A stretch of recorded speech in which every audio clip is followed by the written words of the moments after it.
It was about the judgment of God that we discussed last week. పోయిన వారం మనం దేవుని యొక్క తీర్పులు అనే అంశం మీద మనం ధ్యానం చేశాము. Yeah, the principles and standards of God's judgment we discussed so elaborately. దేవుని యొక్క తీర్పులకు ఉన్నటువంటి నియమాలు కానీ లేకపోతే వాటికి ఉన్నటువంటి ఆ ప్రామాణికం ఏంటి అనేది మనం గడిచినటువంటి క్లాస్ లో మనం విన్నాం. And in chapter 2 verse 12 to 29, Apostle Paul is actually striking down some of the false confidences of the Jewish people. తర్వాత రోమపత్రిక 2వ అధ్యాయము 12 నుంచి 29 వరకు చూస్తే కనుక మనం యూదులకు ఉన్నటువంటి కొన్ని విషయాల్లో వాళ్ళకున్నటువంటి తప్పుడు అవగాహన కానీ లేదా వాళ్ళ కొన్ని విషయాల్లో గర్విస్తున్నటువంటి విషయాల్ని ఈయన పాయింట్అవుట్ చేస్తూ వాటి గురించి ప్రస్తావిస్తూ మాట్లాడుతున్నటువంటి విషయాలు మనం చూస్తున్నాం. There are three false confidences that Apostle is mentioning. ఇక్కడ యూదులు మరి వారికి ఉన్నటువంటి తప్పుడు అవగాహనలు లేకపోతే కొన్ని విషయాలు వాళ్ళు నమ్ముతున్నారు, కొన్ని విషయాల పట్ల వాళ్ళు బలమైన నమ్మకం కలిగి ఉన్నారు, అవి తప్పు అని ఈయన 3 విషయాలను ప్రస్తావిస్తూ మాట్లాడడం జరుగుతుంది. The Jews were very confident and they were boasting about these 3 matters.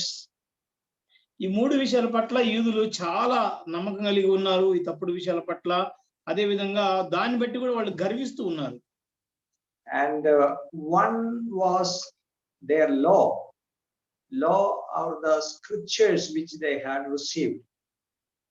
వాళ్ళు మొదటగా గర్విస్తున్నటువంటి అంశము లేకపోతే దాని మీద తప్పుడు నమ్మకం కలిగిన అంశం ఏంటంటే ధర్మశాస్త్రము లేదా లేఖనాలను వాళ్ళు సరిగా అర్థం చేసుకునేటువంటి విధానాన్ని ఈయన ప్రస్తావిస్తున్నాడు. The second matter of boasting was their heritage, their Jewish heritage. రెండవది వాళ్ళు తప్పుడుగా అవగాహన కలిగి ఉన్నది వాళ్ళు యూదా ఆ యొక్క వారసత్వం లేకపోతే స్వాస్థ్యము వారసత్వాన్ని బట్టి వాళ్ళు గర్విస్తూ ఉన్నారు. And the third one was circumcision. మూడవది వాళ్ళు గర్వించేటువంటి విషయం ఏంటంటే సున్నతి అనేటువంటి అంశం మీద కూడా వాళ్ళు చాలా గర్విస్తూ ఉంటారు. So they boasted about their law, about their heritage and about the right of circumcision. వాళ్ళు ధర్మశాస్త్రాన్ని బట్టి గర్విస్తూ ఉన్నారు, అదే విధంగా వాళ్ళకు ఉన్నటువంటి వారసత్వాన్ని బట్టి యూదా మా వారసత్వాన్ని బట్టి గర్విస్తున్నారు, అదే విధంగా సున్నతి అనేటువంటి కార్యక్రమాన్ని బట్టి కూడా వాళ్ళు గర్విస్తూ ఉన్నారు యూదులు. So Apostle Paul in that discussion, we are not going to concentrate on chapter 2, we are coming to chapter 3, but just I am telling a summary of that passage. మనము 3వ అధ్యాయంలోకి వస్తున్నాము. అయితే కొన్ని విషయాలని నేను మళ్ళా కొన్ని విషయాలు మీకు క్లుప్తంగా మాట్లాడాలని ఆశపడుతున్నాను. So Apostle says that, see, you are boasting about these things, you are very you have much confidence in these things, but there is no use before God. Just because you say that you have the law, just because you say that you are the children of Abraham and you have a high heritage, and just because you boast about the right of circumcision, there is no special benefit for you. చూడండి, ఇక్కడ అపోస్తలుడైన పౌలు వారిని కొన్ని విషయాల పట్ల ఖండిస్తూ ఉన్నాడు. వారు కలిగినటువంటి తప్పుడు అవగాహన బట్టి కానీ వాళ్ళు గర్విస్తున్నటువంటి విషయాల్ని, అంటే వాళ్ళు ధర్మశాస్త్రం మాకు ఉంది కదా అని గర్విస్తున్నారు, అదేవిధంగా మేము అబ్రహాము సంతానం అని గర్విస్తున్నారు, అదేవిధంగా మేము సున్నతి ఎంచుకున్న వ్యక్తులము అన్నట్లుగా హక్కులు కలిగి ఉన్నామని వాళ్ళు గర్విస్తుండగా పౌలు గారు ఏమంటున్నారంటే దీన్ని బట్టి మీకు ఎలాంటి ప్రయోజనం లేదు, దేవుని ఎదుట ఈ సున్నతి వలన ధర్మశాస్త్రం వలన లేదా అబ్రహాం సంతానం చెప్పుకోవటం వల్ల ఎలాంటి ప్రయోజనం లేదని చెప్తున్నాడు. The problem is that even though you received the law, you are not keeping the law. Even though you are the children of Abraham, you are not having faith in God. And even though you have received a physical circumcision, your heart is not circumcised. చూడండి, నువ్వు ధర్మశాస్త్రాన్ని కలిగి ఉండి దాన్ని పాటించకపోయినప్పటికీ లేదా అబ్రహాము సంతానం అని చెప్పుకొని మరి అబ్రహాం కలిగి ఉన్న విశ్వాసాన్ని కలిగి లేకపోతే గనక, లేదంటే నేను సున్నతి చేయించుకున్నాను అని చెప్పుకుంటూ గర్విస్తూ మరి హృదయానికి సున్నతి చేయించుకోకపోతే గనక, So God is not a mere ritualist. God is not just looking into the externals, but he is the one who looks into the heart. చూడండి, దేవుడు మరి పై విషయాలను చూసే దేవుడు కాదు, కానీ దేవుడు హృదయాన్ని అంతరంగాన్ని చూసేవాడు కాబట్టి మరి ఆయన హృదయాన్ని చూస్తున్నటువంటి దేవుడు. Not external practices or ceremonies, but God is concerned about internal holiness. దేవుడు పైన నువ్వు మత సంబంధమైన భక్తి సంబంధమైనటువంటి కార్యక్రమాలు ఏవి చేస్తున్నావు వాటి మీద దేవుడు శ్రద్ధ కలిగి లేడు, కానీ నీ యొక్క ఆత్మీయ లేకపోతే హృదయ అంతరంగంలో ఉన్నటువంటి భక్తి, పరిశుద్ధత, వీటి మీద ఆయన శ్రద్ధ కలిగి ఉన్నాడు. Today also there are many people who are in the Christendom and also in other religions who have many false confidences. ఈ రోజుల్లో కూడా మరి క్రైస్తవులు లేకపోతే వేరే వాళ్ళు కూడా చాలా మంది మరి తప్పుడు ఆలోచనలు కలిగి ఉంటున్నారు. ఇలాంటివి some people boast in their heritage. They say that, we are coming from a very prestigious family. We have such a prestigious family background, and they boast about their heritage. కొంతమంది మేము పలానా కుటుంబం అంటే చాలా గౌరవప్రదమైనటువంటి కుటుంబాల నుంచి వచ్చాము అన్నట్లుగా వాళ్ళ కుటుంబాలను బట్టి, వాళ్ళ వారసత్వాన్ని బట్టి గర్విస్తూ ఉంటారు. Some people boast in the rites and rituals which they perform. They say, we are very particularly keeping all these ceremonies and rituals, so we are very religious people. కొంతమంది మత సంబంధమైనటువంటి నిష్టలను బట్టి, అంటే వాళ్ళు పాటిస్తున్నటువంటి నియమాలను బట్టి కానీ, వాళ్ళు అనుసరిస్తూ వస్తున్నటువంటి మత నిష్టను బట్టి వాళ్ళు గర్విస్తూ ఉంటారు. మీకు తెలుసా, మేము ఎంత నిష్టగా ఉంటాము, ఎంత భక్తిగా ఉంటాము, ఎంత క్రమబద్ధంగా ఉంటాము అన్నట్లుగా వాళ్ళు దానిని బట్టి గర్విస్తూ ఉంటారు. Some people boast that they are Christians. Traditionally they are Christians and we are attending the church. Our church building is very famous and very ancient. Like that people make boast. కొంతమంది ఏ విధంగా గర్విస్తూ ఉంటారంటే, మీకు తెలుసా, మేము పలానా సంఘానికి సంబంధించిన వాళ్ళం, లేకపోతే పలానా సంఘం అంటే పలానా బిల్డింగ్ మాకు ఉంది, పెద్ద చర్చి మాకు ఉంది, లేకపోతే మేము పెద్ద గ్రూపు సంబంధించినటువంటి వ్యక్తులు అన్నట్లుగా దాన్ని బట్టి వాళ్ళు చెప్తూ ఆ విధంగా వాళ్ళు గర్విస్తూ ఉంటారు. Yeah, some people even boast in baptism. They make baptism a ceremony or a rite. Just like the Jewish people boasted in circumcision, these people make baptism as a rite and they say, we are baptized, so we have confidence in ourselves. కొంతమంది బాప్తిజాన్ని బట్టి అతిశయిస్తూ ఉంటారు. యూదులు ఏ విధంగా సున్నతి చేయించుకున్నాం, మేము సున్నతి పొందిన వాళ్ళం అని ఏ విధంగా వాళ్ళు గర్విస్తూ ఉంటారు. మేము బాప్తిజం తీసుకున్నాము, మేము బాప్తిజం పొందాము అంటే మేము అన్ని ఇంకా సాధించాము అన్నట్లుగా అలాంటి ఒక తప్పుడు అవగాహన కలిగి దాన్ని బట్టి వాళ్ళు అతిశయిస్తూ ఉంటారు. But remember, God is not concerned about these external ceremonies and external rituals. He has no pleasure in people doing these things without heart. Even the law which God himself ordained, if people don't take the spirit of it but simply they make it a ritual, God is not pleased.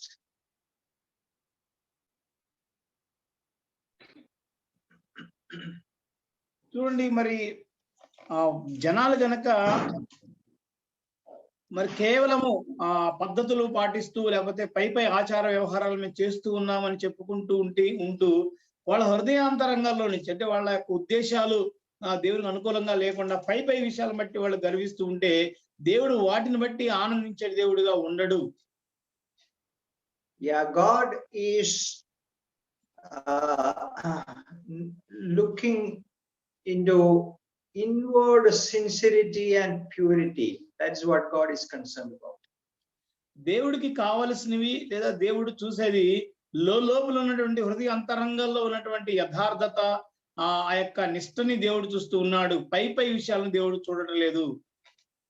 So remember, dear brothers and sisters, if your religion is just if it is an external show, there is no use in it. There is no spiritual benefit in it. కాబట్టి ఒక విషయాన్ని గమనించండి ప్రియమైనటువంటి సోదర సహోదరులారా, మీ యొక్క భక్తి అనేది కేవలం పైగా అంటే హృదయాంతరంగాలతో కాకుండా కేవలము ఆచార వ్యవహారాలతోటో లేకపోతే ఏదో వెళ్ళాం చేసాం అన్నట్లుగా ఉంటే గనక అది వ్యర్థమైనదే. Hypocrisy is something that God hates most. వేషధారణ అనేది దేవుడు భయంకరంగా వ్యతిరేకించేది లేదా అసహించుకునేటువంటి ఒక పద్ధతి. Okay, so that is the essence of that passage in chapter 2. ఇది రోమపత్రిక 2వ అధ్యాయంలో ఉన్నటువంటి ఆ యొక్క సారాంశంగా మనం చెప్పుకోవచ్చు. Okay, now we come to chapter 3, and in the beginning part of chapter 3 again Paul says that there is no difference between the Jew or the Gentile. All the people are same in the matter of sin, and in the matter of their unworthiness, they are same before God.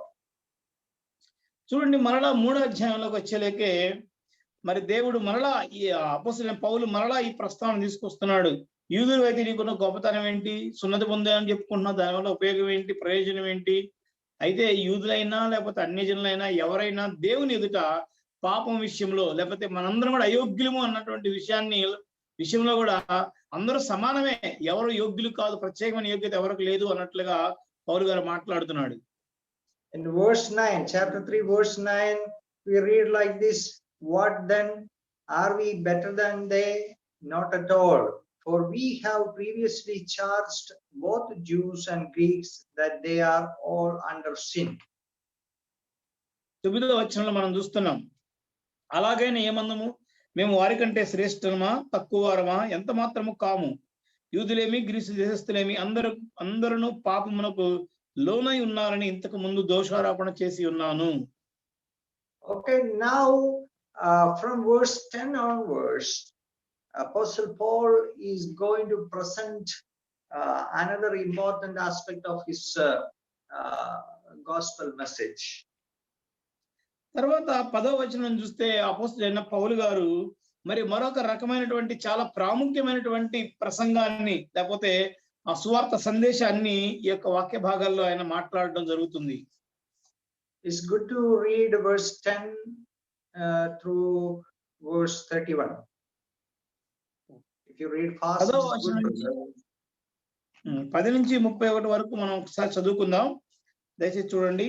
ఇందును గురించి రాయబడినది ఏమనగా, నీతిమంతుడు లేడు, ఒక్కడును లేడు, గ్రహించువాడెవడను లేడు, దేవుని వెతుకువాడెవడను లేడు, అందరును త్రోవ తప్పి ఏకముగా పనికిమాలిన వారైరి, మేలు చేయవాడు లేడు, ఒక్కడైనను లేడు, వారి గొంతుక తెరచిన సమాధి, తమ నాలుకతో మోసము చేయుదురు, వారి పెదవుల కింద సర్ప విషం ఉన్నది, వారి నోటి నిండా శపించుటయు పగయు ఉన్నవి, రక్తము చిందించుటకు వారి పాదములు పరిగెత్తుచున్నవి, నాశనమును కష్టమును వారి మార్గములో ఉన్నవి, శాంతి మార్గము వారి ఎదుగరు, వారి కన్నులు ఎదుట దేవుని భయం లేదు, ప్రతి నోరు మూయబడినట్లు, సర్వలోకము దేవుని శిక్షకు పాత్రమగునట్లు, ధర్మశాస్త్రము చెప్పుచున్న వాటన్నిటినీ ధర్మశాస్త్రములకు లోనైన వారితో చెప్పుచున్నదని ఎరుగుదుము.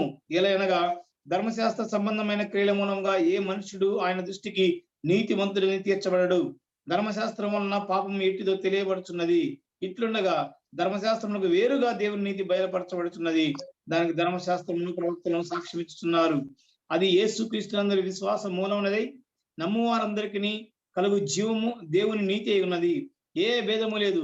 అందరూ పాపం చేసి దేవుడు అనుగ్రహించు మహిమను పొందలేకపోతున్నారు. కాబట్టి నమ్మువారు ఆయన కృపచేతనే యేసుక్రీస్తునందరి విమోచనము ద్వారా ఉచితముగా నీతిమంతులను తీర్చబడుతున్నారు.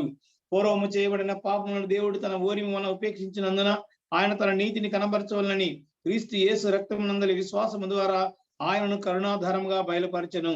దేవుడు ఇప్పటి కాలము తాను నీతిమంతులను యేసునందు విశ్వాసము గలవారిని నీతిమంతునిగా అతిశయమై ఉండుటకు ఆయన చేసెను. కాబట్టి కారణం ఎక్కడ? అది కొట్టివేయబడును. ఎట్టి న్యాయమును బట్టి అది కొట్టివేయబడును. క్రియా న్యాయమును బట్టియా? కాదు, విశ్వాస న్యాయమును బట్టి. కాగా ధర్మశాస్త్ర సంబంధమైన క్రియలు లేకుండా విశ్వాసం వల్లనే మనుషులు నీతిమంతులుగా తీర్చబడుతున్నారని ఎంచుచున్నాము. దేవుడు యూదులకు మాత్రమే దేవుడా? అన్యజనులకు దేవుడు కాడా? అవును, అన్యజనులకును దేవుడే. దేవుడు ఒకటే గనుక ఆయన సున్నతి గల వారికి విశ్వాసం మూలముగాను, సున్నతి లేని వారి విశ్వాసము ద్వారాను నీతిమంతులుగా తీర్చును. విశ్వాసము ద్వారా ధర్మశాస్త్రమును నిరర్ధకము చేయుచున్నామా? అట్లని రాదు, ధర్మశాస్త్రమును స్థిరపరచుచున్నాము. Okay, so in this passage, Apostle Paul is describing the problem of mankind and also the remedy that God has for that problem. ఇక్కడ ఈ వాక్య భాగాలు మనం చూస్తే మానవులకు ఉన్నటువంటి సమస్య, అదేవిధంగా దేవుడిస్తున్నటువంటి ఆ యొక్క అంటే రెమెడీ మనం చూస్తాం, పరిష్కారం. In verse 10 to 18, he is speaking about the total depravity of mankind. ఇక్కడ మనం 10 నుంచి 18 వరకు చూస్తే గనక మానవుడు పూర్తిగా పతనమైనటువంటి ఆ పతన అవస్థను గురించి మాట్లాడుతూ ఉన్నాడు. See, there is none righteous, no, not one. There is none who understands. There is none who seeks after God. They have all turned aside. They have together become unprofitable. There is none who does good, no, not one. 10వ వచనం మనం చూస్తున్నాం కదా. 11 నుంచి చూస్తే నీతిమంతుడు లేడు, ఒక్కడును లేడు, గ్రహించువాడెవడను లేడు, ఒక్కడును లేడు, దేవుని వెదకువాడును ఎవడను లేడు, అందరూ త్రోవ తప్పి ఏకముగా పనికిమాలిన వారైరి, మేలు చేయవాడు లేడు, ఒక్కడైనను లేడు. So this is actually a CT scan report of mankind. ఇది ఒక రకం చెప్పాలంటే మానవ జాతిని బట్టి దేవుడు తీసినటువంటి ఒక సిటీ స్కాన్ రిపోర్ట్ లాంటిది. When God takes a CT scan of the sinner, this is the report that is given. అంటే ఒక పాపిని గనక దేవుడు సిటీ స్కాన్ చేసి తీస్తే గనక రిపోర్ట్ ఈ విధంగా ఇప్పుడు చదివినటువంటి విధంగా రిపోర్ట్ వస్తుంది. Sin has affected the whole humanity. అంటే పాపము సమస్త మానవ జాతిని ప్రభావితం చేసింది. There is no man, there is not a single person exempt from the sin problem. అంటే ఈ భూమి మీద ఏ ఒక్క మానవుడు కూడా ఈ పాపం అనే సమస్య నుంచి బయట ఎవడూ లేడు. అందరూ కూడా పాపం అనే సమస్యలో చిక్కుకుపోయి ఉన్నవాళ్లే. And not only that, it has affected the whole mankind. Sin has affected the whole of man, all the faculties of man. మానవ జాతి మొత్తము మరి ప్రభావితం చెందడం మాత్రమే కాదు, కానీ ఒక్కొక్క వ్యక్తిని తీసుకుంటే గనక మానవుని యొక్క అవయవాలన్నీ కూడా, అంటే మానవుడు లోపల ఉన్నటువంటి సమస్త విషయాలు కూడా కల్మషం అయిపోయినాయి. See, their speech is defiled, their thoughts are defiled, their actions are wrong, their intentions are wrong, and that's what is described from verse 13 onwards. Their throat is an open tomb, the poison of asps is under their lips, their feet are swift to shed blood, destruction and misery are in their ways, completely affected by sin. చూడండి, దీన్ని బట్టి, పాపాన్ని బట్టి మానవుడు తన మాటలు అపవిత్రపరచబడ్డాయి, తన ఆలోచనలు అపవిత్రపరచబడ్డాయి, తను నడుస్తున్న మార్గాలు పడ్డాయి. వాటి గురించి ఇక్కడ మాట్లాడుతున్న 13 నుంచి చూస్తే, వారి గొంతుగా తెరచిన సమాధి, తమ నాలుకతో మోసము చేయుదురు, వారి పెదవుల కింద సర్ప విషమున్నది, వారి నోటి నిండా శపించుటి పగి ఉన్నవి, రక్తము చిందించుటకు వారి పాదములు పరిగెత్తుచున్నవి, నాశనమునకును కష్టమును వారి మార్గములో ఉన్నవి. అంటే ఈ విధంగా ప్రతి భాగం కూడా మరి పాపానికి లోనైపోయి పాడైపోవడం చూస్తూ ఉన్నాం. Actually, these are quotations from Old Testament. There are 5 quotations from the book of Psalms, and 1 quotation is taken from the book of Isaiah. ఇవన్నీ కూడా మరి పాత నిబంధనలో ఉన్నటువంటి వాక్య భాగాలని మరలా ప్రస్తావిస్తూ మాట్లాడినవి. ఇవి మరి 4 విషయాలేమో కీర్తన భాగంలో నుంచి, అదేవిధంగా ఒకటి యెషయా గ్రంథంలో నుంచి కోట్ చేయబడ్డాయి. So defilement of sin, that's what this passage is telling. The whole mankind is defiled, the whole faculty of man is defiled and totally depraved. That is the technical word, totally depraved. ఇక్కడ మనం చూస్తే కనుక ఈ పాపాన్ని బట్టి మానవ జాతి అంతా కూడా పాడైపోయింది. అంత మాత్రమే కాదు, మానవుడు కూడా వ్యక్తిగతంగా తనకు తాను చూసుకుంటే కనుక తన యొక్క సర్వ అవయవాలు కానీ ఆ యొక్క వ్యక్తిగతంగా అంతా కూడా అతను పాడైపోయాడు. దీన్నే మనం పూర్తి పతనావస్థలోనికి వెళ్ళడం అంటాం అన్నమాట. See, just imagine if some poison falls in a water spring, the whole spring is defiled with poison. Similarly, the sin of Adam and Eve has affected or defiled the whole mankind. చూడండి, ఒక నీటి బుక్కలో గనక చిన్న విషం అనేది పడితే ఏ విధంగా ఆ నీటి ఊటంతా కూడా పాడైపోతుందో, ఆ విధంగా మానవ జాతికి మరి ఆదాము చేసినటువంటి పాపాన్ని బట్టి అంతా కూడా పూర్తి మానవ మనుగడంతా కూడా పాడైపోయింది. The seriousness of man's depravity we can see in the previous chapter also. We saw that man has rejected and refused the truth of God. మరి మానవుడు ఎంతగా పతనమైపోయాడు, ఎంతగా దిగజారిపోయాడు అంటే గనక మనం ఇంతకుముందు 1వ అధ్యాయంలో 2వ అధ్యాయంలో కూడా చూసాము. అక్కడ మానవుడు దేవుని యొక్క సత్యాన్ని అడ్డగిస్తున్నాడు, దేవుని యొక్క సత్యాన్ని పూర్తిగా తృణీకరించేటువంటి దుస్థితికి దిగజారిపోయాడు. They exchanged the glory of God and they refused to retain God in their understanding. చూడండి, వాళ్ళు మరి సృష్టికర్తకు ప్రతిగా సృష్టాన్ని పూజించి మరి దేవునికి రావాల్సినటువంటి మహిమని వాళ్ళు వేరే వాటికి ఆపాదించడం జరుగుతుంది. అంత మాత్రమే కాదు, వాళ్ళు తమ యొక్క ఆలోచనలో కూడా మరి దేవునికి చోటు ఇవ్వాలనేటువంటి పరిస్థితికి దిగజారిపోవడం చూసాం. And think of the gravity of it. Today people are rejecting the grace of God. మరి ఈ రోజులో చూస్తే కనుక వాళ్ళు దేవుని యొక్క కృపని వాళ్ళు తృణీకరిస్తూ మాకు వద్దు అన్నట్లుగా దేవుణ్ణి తృణీకరించేటువంటి ఆ భయంకరమైన పతనావస్థకి మానవ జాతి రావడం చూస్తూ ఉన్నాం. And they refuse to believe in Jesus Christ. యేసుక్రీస్తుని నమ్మడాన్ని వాళ్ళు తృణీకరిస్తున్నారు. And they trample underfoot the very blood of the Son of God. What brother? They deny to believe in Jesus Christ. That means they are even belittling the very sacrifice of Jesus Christ. వాళ్ళు యేసుక్రీస్తు యందు విశ్వాసం ఉంచడాన్ని వాళ్ళు తృణీకరిస్తున్నారు. యేసుక్రీస్తు రక్త ప్రోక్షణని వాళ్ళు అపహాస్యంగా చేస్తూ మాట్లాడుతున్నారు. So see, in verse 19 we read that every mouth may be stopped and all the world may become guilty before God. 19వ వచనంలో మనం చూస్తే 3వ అధ్యాయం 19వ వచనం చూస్తే ప్రతి నోరు మూయబడినట్లు సర్వలోకము దేవుని యొక్క శిక్షకు పాత్రమగునట్లు. When people stand before God, their mouths will be closed.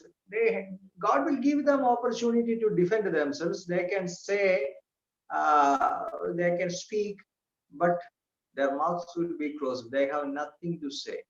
They will have to admit that they are guilty before God. చూడండి, మరి వీళ్ళందరూ కూడా దేవుని ఎదుట నిలబడినప్పుడు లేదా దేవుని యొక్క న్యాయ సింహాసనం మీద నిలబడినప్పుడు మరి వీళ్ళకి దేవుడు అవకాశం ఇస్తున్నాడు. మరి మీరు ఏమైనా చెప్పాలనుకుంటున్నారా, మిమ్మల్ని గురించి మీరు ఏమన్నా చెప్పుకోవాలనుకున్నప్పుడు చెప్పుకోండి అని అవకాశం ఇచ్చినప్పుడు వాళ్ళు చెప్పడానికి వాళ్ళ నోరు రావట్లేదు. అంటే ఆ విధంగా వాళ్ళందరూ చెప్పడానికి ఏమీ లేక సిగ్గుతోటి లేకపోతే అపరాధ భావంతో తలదించుకునేటువంటి పరిస్థితులు ఉన్నారు. Okay, so this first part is describing the depravity of mankind. కాబట్టి ఈ మొదటి భాగంలో మనం చూస్తే మానవుని యొక్క పూర్తిగా పతనమైనటువంటి ఆ యొక్క స్థితిని మనం గమనిస్తూ ఉన్నాము. Now the second point is that justification or salvation is not possible through works. కాబట్టి రెండవ భాగంలో మనం చూస్తే ఈ యొక్క రక్షణ విమోచన గాని లేదంటే నీతిమంతులుగా తీర్చబడేటువంటి ఆ ప్రక్రియ గాని క్రియల వలన కలగదు అన్నటువంటి విషయాన్ని ఆ భాగాన్ని మాట్లాడుతూ ఉన్నాడు. See verse 20, therefore by the deeds of the law no flesh will be justified in his sight, for by the law is the knowledge of sin. చూడండి 20వ వచనంలో చూస్తే ధర్మశాస్త్ర సంబంధమైన క్రియల మూలముగా ఏ మనుషుడు ఆయన దృష్టికి నీతిమంతులను తీర్చబడడు, ధర్మశాస్త్రం వలన పాపం అనగా ఎట్టిదో తెలియపరచబడుతున్నది. The Jewish people thought that by the keeping of the law they will be justified before God. యూదులు అనుకుంటున్నారు మేము ధర్మశాస్త్రాన్ని అనుసరించితే గనక మరి మేము నీతిమంతులుగా దేవుని ఎదుట తీర్చబడతామని ఒక ఆలోచనలో ఉన్నారు వాళ్ళు. And all the other world religions, they taught, and even today they teach that by the works, by good works, or by religious rituals, they can be justified. యూదులు మాత్రమే కాదు, మరి యూదేతర మిగతా మతస్థులు చాలా మంది కూడా ఏమనుకుంటారంటే వాళ్ళు కొన్ని కార్యక్రమాలు చేయడాన్ని బట్టి కొన్ని విషయాల్లో వాళ్ళు నిష్ఠగా ఉండడాన్ని బట్టి వాళ్ళ మత గ్రంథాలను లేకపోతే వేరే వాటిని పాటించడాన్ని బట్టి వాళ్ళు దేవుని ఎదుట నీతిమంతులుగా తీర్చబడతామని అనుకుంటూ ఉన్నారు. They all teach that the essence of all the world religions teaching is that through work you can please God and you can attain heaven. అంటే ప్రపంచ మతాలన్నీ కూడా లేకపోతే ప్రపంచంలో ఉన్న ఆధ్యాత్మికమైనటువంటి విషయాలు బోధించే వాళ్ళందరూ కూడా బోధించేటువంటి ఒక విషయం ఏంటంటే నువ్వు ఇలాగ చెయ్యి, అలాగ చెయ్యి, నువ్వు అది చెయ్యి, ఇది చెయ్యి, అలా చేస్తూ ఉండాలని బట్టి నువ్వు దేవుని దగ్గర ప్రసన్న అవుతావు, లేకపోతే ఆ దేవుడు నీ ఎడల సంతోషిస్తాడు, దేవుడు నిన్ను నీతిమంతులుగా తీరుస్తాడు అనేటువంటి బోధలే చూస్తూ ఉన్నాం. So that is known as the way of works or karma marga. దీన్ని మనం కర్మ మార్గము అంటాము, లేకపోతే క్రియా మార్గం అని కూడా అంటారు. క్రియల ద్వారా మోక్షానికి వెళ్ళొచ్చు అనేటువంటి ఒక భావం. So they teach that moksha is through karma or heaven is. కాబట్టి వాళ్ళు చెప్పేది ఏంటంటే మోక్షం రావాలంటే మనం కొన్ని మంచి పనులు చేయాలి, లేదా కొన్ని క్రియలు చేయాలి, నిష్ఠగా ఉండాలి, కొన్ని నియమాలు పాటించాలి, అలాగే మోక్షానికి వెళతామని బోధిస్తూ ఉన్నారు. But the scripture here says that no flesh will be justified in his sight by the works of the law. Means before God, no person will be justified. Maybe you will be justified before other people. You can, through your works, you can please other people, you can make a show of your religion. But before God, no use. అయితే దేవుని వాక్యం ఏం చెప్తుందంటే మరి ఏ క్రియలను బట్టి కూడా దేవుని ఎదుట ఒక వ్యక్తి నీతిమంతుడిగా తీర్చబడలేడు. ఒకవేళ మనుషుల ఎదుట అతను మంచివాడిగా లేకపోతే చాలా నీతిమంతుడిగా బుద్ధిగల వాడిగా అనిపించుకోవచ్చు కానీ బట్ దేవుని ఎదుట దేవుని యొక్క న్యాయ సింహాసనం ఎదుగున్నప్పుడు క్రియలను బట్టి ఏ మనుషుడు కూడా నీతిమంతుడు అని తీర్చబడలేడు. So before men you may get appreciation, you may get acknowledgement, even for doing good works you may get award, maybe you will get a Nobel Prize. Okay, well and good, but before God you will not be justified through your works. చూడండి, నువ్వు చేసేటువంటి మంచి క్రియలను బట్టి మరి ఈ లోకంలో నువ్వు మంచి ఘనత లేకపోతే మంచి మర్యాద పొందుకోవచ్చు, గౌరవాలు పొందుకోవచ్చు, లేకపోతే అవార్డ్స్ పొందుకోవచ్చు, నోబెల్ ప్రైజ్ లాంటివి కూడా నువ్వు పొందుకోవచ్చు. కానీ ఇవన్నీ మనుషుల ఎదుటి మాత్రమే, కానీ దేవుని ఎదుట ఇవన్నీ కూడా పనికిరావు. Okay, then some people may ask, then why did God give this law? If the law cannot justify us, then why did he give us the law? అయితే కొంతమంది అడగవచ్చు, మరి ధర్మశాస్త్రం క్రియల మూలంగా ఎవడు నీతిమంతులుగా తీర్చబడినప్పుడు మరి ధర్మశాస్త్రం ఎందుకు ఇవ్వబడింది అని అడగవచ్చు. Oh, by the law is the knowledge of sin. కానీ ఎందుకు ఇవ్వబడిందంటే ఈ యొక్క ధర్మశాస్త్రం ద్వారానే పాపం అంటే ఏంటో, పాపాన్ని గురించినటువంటి అవగాహన మనిషికి కలుగుతుంది. It is the law that makes us aware of our sinfulness. ఈ ధర్మశాస్త్రాన్ని బట్టి మానవుడు తన యొక్క పాపపు స్థితిని గుర్తించగలుగుతూ ఉన్నాడు, గ్రహించగలుగుతూ ఉన్నాడు. If the law were not given, then we would not know what is sin. We will not understand how horrible is our condition. ధర్మశాస్త్రము లేదంటే గనక మనం పాపం యొక్క తీవ్రత ఏంటో, పాపం ద్వారా వచ్చేటువంటి ఫలితం ఏంటో, మనం ఎలాంటి పాప స్థితిలో ఉన్నామో ఇలాంటి విషయాలని మనకు తెలియడం కష్టం. Only with the comparison, only in comparison with a straight line, you can understand a crooked line. చూడండి, మనకి ఏదైనా ఒక సమాంతర రేఖ గీసినప్పుడే ఆ యొక్క వేరే యొక్క వక్ర మార్గపు రేఖ యొక్క అది తప్పుడు మార్గమో లేకపోతే వేరే విషయం గురించి మనకు అర్థమవుతుంది. If a straight line is not given and you have no understanding of what is a straight line, then you don't know what is a crooked line. చూడండి, ఒక సమాంతర రేఖ స్ట్రైట్ లైన్ అనేది కనుక గీసినప్పుడే మనకి వేరేది తప్పు మార్గం అంటే వంకరగా ఉందని అర్థమవుతుంది. ఒకవేళ స్ట్రైట్ లైన్ అనేది లేకపోతే అది కరెక్ట్ గా ఉందా లేదా వంకరగా ఉందా అనే దాన్ని మనం ఎలా తెలుసుకోగలుగుతాం? కుదరదు. So the law is the straight line given by God. God says, see, this is the standard you have to live. And when we compare ourselves, our lives with that standard, then only we understand that, oh, we come short of it, we come short of it. చూడండి, ధర్మశాస్త్రం అనేది ఒక straight line లాంటి సమాంతరపు రేఖ లాంటిది.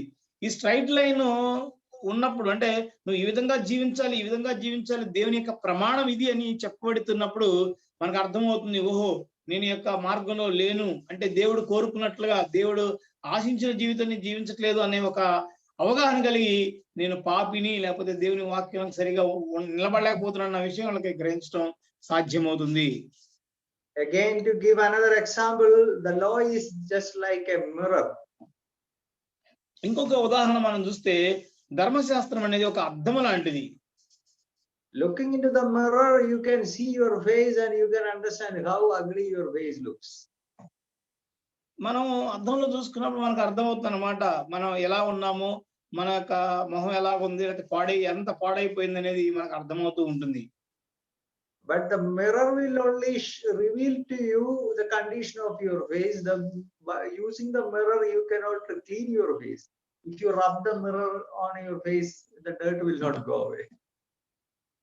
చూడండి, అద్దంలో చూసినప్పుడు అద్దం మనకి నువ్వు ఎలా ఉన్నావు, నీ స్థితి ఏంటో తెలియపరుస్తుంది. కానీ అద్దం నీకున్నటువంటి మట్టిని కానీ నీ యొక్క జిడ్డుని కానీ తొలగించలేదు. ఒకవేళ అద్దాన్ని తీసుకొని ఎంత పూసుకున్నా కూడా అలా రుద్దినా కూడా ఏమో ప్రయోజనం ఉండదు, అద్దం ఏం చేయదు.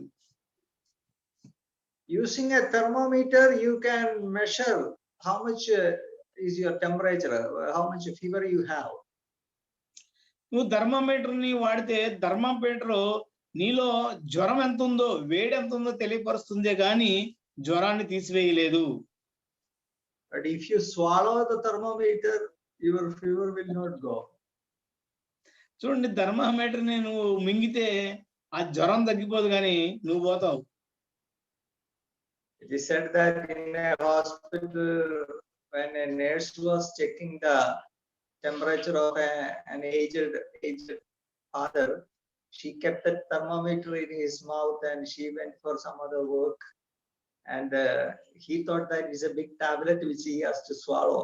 So he swallowed that thermometer.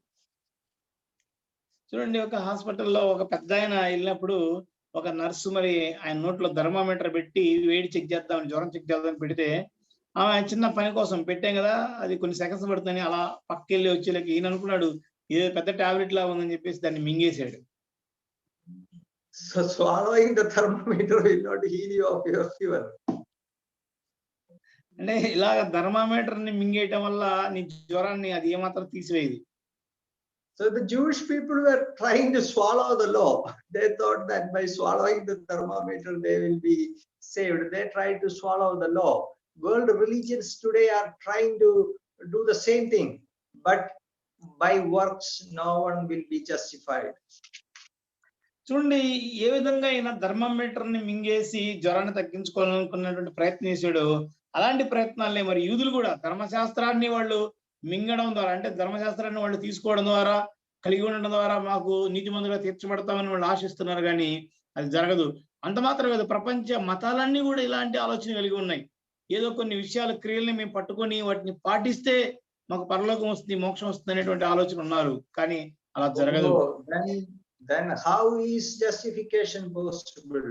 How, what should I do to be justified before God? అయితే మరి దేవుని ఎదుట నీతిమంతులుగా తీర్చబడ్డకు నేనేం చేయాలి? The answer to that question is the third point. Justification is through faith in Jesus. కాబట్టి మనం ఈ మూడవ భాగాన్ని, మూడవ విషయాన్ని మనం నేర్చుకోవాలి. ఏంటంటే నీతిమంతులుగా తీర్చబడటం అనేది కేవలం యేసుక్రీస్తు కృప ద్వారానే, ఆయన విశ్వాసం ద్వారా జరిగేటువంటి ఒక ప్రక్రియ. Verse 22 onwards is that only even the righteousness of God through faith in Jesus Christ to all and on all who believe, for there is no difference.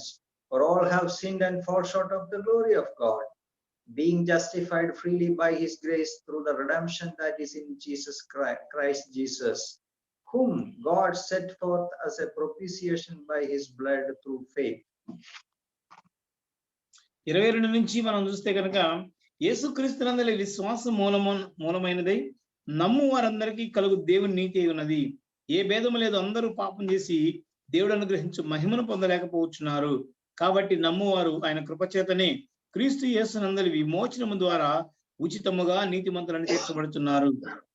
క్రీస్తు యేసునందలి విశ్వాసము ద్వారా ఆయనను కరుణాధారముగా బయలుపరచెను. It is through Jesus Christ, it is through faith in Jesus Christ we are justified. మనందరం కూడా యేసుక్రీస్తునందలి విశ్వాసము ద్వారా నీతిమంతులుగా తీర్చబడుతున్నాము. The justice of God demands the death of the sinner. చూడండి, దేవుని యొక్క నీతి అనేది మరొక పాపి చనిపోవాలి, ఒక పాపికి మరణ శిక్ష తగినది అనేటువంటిది దేవుని యొక్క డిమాండ్ గా ఉంటుంది. But in the mercy of God, he wants to save the sinner. అయితే దేవుని యొక్క కృప లేదా దేవుని యొక్క కనికరం ఇంకో ప్రక్క మనిషిని లేదా నశించిపోతున్న పాపిని రక్షించాలనేది దేవుని యొక్క కోరిక. So in one side is God's justice, the demands of justice. In the other side is the demands of God's love. చూడండి, ఒక పక్క దేవుని యొక్క నీతేమో పాపానికి శిక్ష వేయాలి, అతను మరణ శిక్షకు తగిన వాడని దేవుని యొక్క నీతి ఒక పక్క కోరుకుంటుంటే గనక, దేవుని యొక్క ప్రేమ మరి పాపి రక్షించబడాలి అనేటువంటిది దేవుని యొక్క ప్రేమ కోరుకునేటువంటి విషయం. So God wants to save the sinner, but he cannot do it without satisfying his justice. అయితే దేవుడు మరి పాపును రక్షించాలని ఆశ కలిగి ఉన్నాడు, కానీ అదే సమయంలో దేవుడు తన యొక్క నీతిని లేకపోతే తనకు ఉన్నటువంటి ఆ న్యాయాన్ని పక్కన పెట్టేటువంటి వ్యక్తి కాదు. So this is a big dilemma. This is known as divine dilemma. ఇది గొప్ప ఏం చేయాలో అర్థం కానటువంటి ఒక పరిస్థితి అన్నమాట. What is the divine dilemma? Divine dilemma is that at the same time God's justice has to be satisfied and also mercy has to be shown. చూడండి, ఇది దైవికమైనటువంటి ఒక అర్థం కానటువంటి పరిస్థితిగా మనం చెప్పొచ్చు అన్నమాట. ఏం చేయాలి అనేటువంటిది అంటే, మరి దేవుని యొక్క నీతి నెరవేర్చబడాలి, దేవుని యొక్క న్యాయం నెరవేర్చబడాలి, అదే సమయంలో దేవుని యొక్క కనికరం కూడా మరి చూపబడాలి. ఈ రెండు ఒకేసారి జరగాలి. ఇది ఎలా జరుగుతుంది? The dilemma was solved on the cross of Calvary. అయితే ఈ యొక్క పరిస్థితిని కల్వరి శిలువలో తీర్చబడింది. The cross of Calvary declares the justice of God. At the same time, it declares the love and mercy of God. అది మరి ఈ Calvary శిలువ అనేది దేవుని యొక్క నీతిని నెరవేర్చింది, దేవుని యొక్క న్యాయాన్ని నెరవేర్చబడింది. అదే సమయంలో దేవుని యొక్క ప్రేమను కూడా మరి తెలియపరచడం జరుగుతుంది, ఈ యొక్క కల్వరి శిలువ ప్రేమ. Oh, Christ Jesus, the Holy Son of God, he came and he dies instead of the sinner. He dies a substitutionary death. యేసుక్రీస్తు మరి పరిశుద్ధ దేవుని యొక్క కుమారుడుగా ఉన్నటువంటి ఈయన భూమి మీదకి మానవుడిగా దిగివచ్చి మానవుల యొక్క పాపాలు వారికి బదులుగా ఈయన తనపై వేసుకొని వీరికి బదులుగా మరి కల్వరి శిలువలో ప్రాణం పెట్టడం జరిగింది.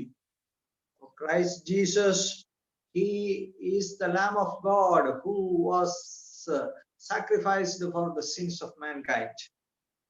చూడండి, యేసుక్రీస్తు ప్రభువారు సర్వ మానవ పాపుల కొరకే మరణించినటువంటి దేవుని యొక్క గొర్రె పిల్లగా ఉన్నాడు. So this is the most important event in the history of the world. మానవ చరిత్రలో చూస్తే గనక అత్యంత గొప్పదైనటువంటి ఆ అంశం ఏదైనా ఉంది, చరిత్ర ఏదైనా ఉందంటే గనక అది యేసుక్రీస్తు ప్రభువారు పాపుల కొరకు చనిపోవడమే. Oh, the most important event is not that Alexander the Great conquered the whole world. It is not that the Caesars, they established a big empire. It is not that modern man landed on the moon. It is not anything of that. The most important event, the historical event, is the death of Jesus Christ. చూడండి, ప్రపంచ చరిత్రలో అత్యంత గొప్పదైనటువంటి భాగము అన్న యొక్క సందర్భం ఏదైనా ఉందంటే అది యేసుక్రీస్తు ప్రభువారు పాపుల కొరకు కలవరి శిలువలో మరణించడమే. అంతేగాని అలెగ్జాండర్ ఏదో ప్రపంచాన్ని జయించాడనో, లేకపోతే సీజర్ ఒక గొప్ప రాజ్యాన్ని స్థాపించాడనో, లేదంటే ఆధునిక మానవుడు చంద్రమండలం మీద అడుగు పెట్టాడు, ఇలాంటి విషయాల కన్నా కూడా అత్యంత గొప్పదైన విషయము యేసుక్రీస్తు ప్రభువారు మరి పాపుల కొరకు ఆ కలవరి శిలువలో చనిపోవటం అనేది అత్యంత గొప్ప సందర్భం. So, dear friends, understand this. This is the core of the gospel message. కాబట్టి ప్రియ స్నేహితులారా, ఇది సువార్తలో ఉన్నటువంటి మూల భాగము. ఈ విషయాన్ని గమనించాలి.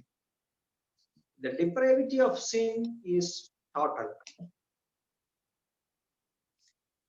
ఇక్కడ చూస్తే మనం పాపం మానవుడు brother repeat brother The depravity is total depravity. చూడండి, మానవుడు పూర్తిగా పతనం అయిపోయాడు, పూర్తిగా పతనావస్థలో ఉన్నాడు. And works are futile for justification. By no works we can be justified. తర్వాత చూస్తే మన క్రియల ద్వారా, మరి ధర్మశాస్త్ర సంబంధమైన క్రియలను ఆచరించడం ద్వారా మానవుడు నీతిమంతుడిగా తీర్చబడేటువంటి పరిస్థితిలో ఉన్నాడు. The solution is in Jesus Christ on the cross of Calvary. అయితే పరిష్కారం అనేది యేసుక్రీస్తులోనే ఉంది, అది కలవరి శిలువలోనే ఉంది. To escape from the coming wrath of God and from the righteous judgment of God, there is only one thing we can do. We have to come to Jesus. We have to believe in Jesus. We have to take a refuge in Jesus. చూడండి, మరి దేవుని యొక్క కోపాగ్ని నుంచి, ఉగ్రత నుంచి తప్పించబడాలన్నా, దేవుని యొక్క న్యాయ తీర్పుల నుంచి తప్పించబడాలన్నా ఒకే ఒక మార్గము, అది యేసుక్రీస్తునందు విశ్వాసం ఉంచడం ద్వారా, ఆయన చేరడం ద్వారా మనం తప్పించబడి సురక్షితంగా ఉండగలుగుతాము. There is the story of story means the actual case of some villagers. You know how they escaped from wildfire. చూడండి, ఒక స్టోరీ అంటే జరుగుతున్నటువంటి విషయమే. ఒక విలేజర్స్ అంటే గ్రామీణ ప్రాంత వాళ్ళు ఆ అడవుల్లో వచ్చేటువంటి మంటల నుంచి తప్పించబడాలంటే వాళ్ళు ఏం చేస్తారంటే, this village, it's a plain land, and during summer there will be fire. There will be the outbreak of wildfire, and the fire spreads all over the area and consuming all the plants and all the crops and destroying the houses and also the people. మరి వేసవి కాలం లాంటి భయంకరమైన ఉష్ణోగ్రత ఎక్కువగా ఉన్నటువంటి ప్రాంతాల్లో, ఎక్కువగా ఉన్నటువంటి సందర్భాల్లో ఈ అడవిలో మంటలు చెలరేగి అవి విపరీతంగా వ్యాపిస్తూ ఉంటాయి. ఆ క్రమంలో మరి చాలా చెట్లు నాశనం అయిపోతా ఉంటాయి, చాలా ఇండ్లు నాశనం అయిపోతా ఉంటాయి, కొన్ని సందర్భాల్లో మనుషులు కూడా తగలబడిపోయేటువంటి పరిస్థితి ఏర్పడుతూ ఉంది. Usually it comes with a strong wind, so it cannot be predicted where the fire is going to catch and how to escape and all. అయితే ఇది వచ్చేటప్పుడు బలమైనటువంటి గాలులు వచ్చి ఈ మామూలుగా ఈ యొక్క మంటలు వ్యాప్తి చెంది కాబట్టి అది ఎక్కడి నుంచి ప్రారంభమవుతుంది, ఎలా ప్రారంభమవుతుంది ముందుగా చెప్పడం కష్టం అవుతుంది. So how do the villagers escape from the fire, ఈ యొక్క మంటల నుంచి అడవిలో చెలరేగేటువంటి మంటల నుంచి ఈ యొక్క గ్రామీణ ప్రాంత వాసులు ఏ విధంగా తప్పించబడతారంటే, they have chosen a plain area, a plain land they have selected, and when just with the coming of summer, they put fire on that plain land. వీళ్ళు ఒక ఖాళీ స్థలాన్ని ఏర్పాటు చేసుకుంటారు. మరి సమ్మర్ వచ్చినప్పుడు ఆ ప్రాంతాల్లో వాళ్ళు నివసిస్తూ ఉంటారు. So when they put fire, that fire will burn and all the grass and all the dry plants and everything will be consumed by the fire.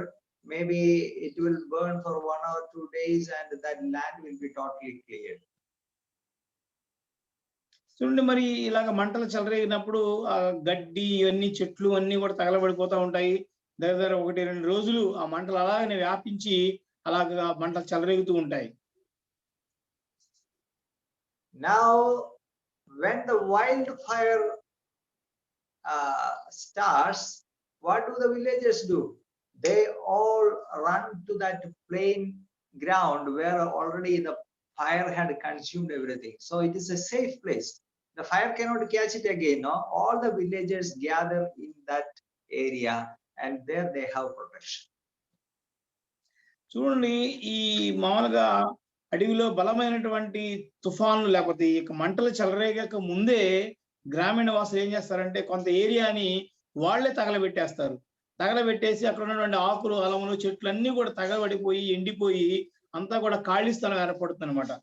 అయితే ఇవి ఎప్పుడైతే ఈ అడవిలో ఉన్నటువంటి మంటలు చెలరేగినప్పుడు, నిజంగా మంటలు చెలరేగినప్పుడు వీళ్ళు ఇక్కడ ఆల్రెడీ కాలిపోయినటువంటి ఈ భాగంలోకి వచ్చి వాళ్ళు తలదాచుకుంటారు. ఇంకా అక్కడ చుట్టూ కూడా కాలిపోయి ఉంటాయి కాబట్టి ఇప్పుడు వచ్చేటువంటి మంట అక్కడకు వచ్చిన తర్వాత అందుకోలేదు. ఎందుకంటే ఆడంతా కూడా బూడిదై ఉంటుంది, కాలిపోయి ఉంటాయి కాబట్టి. See, this is a very good illustration of our salvation in Jesus Christ.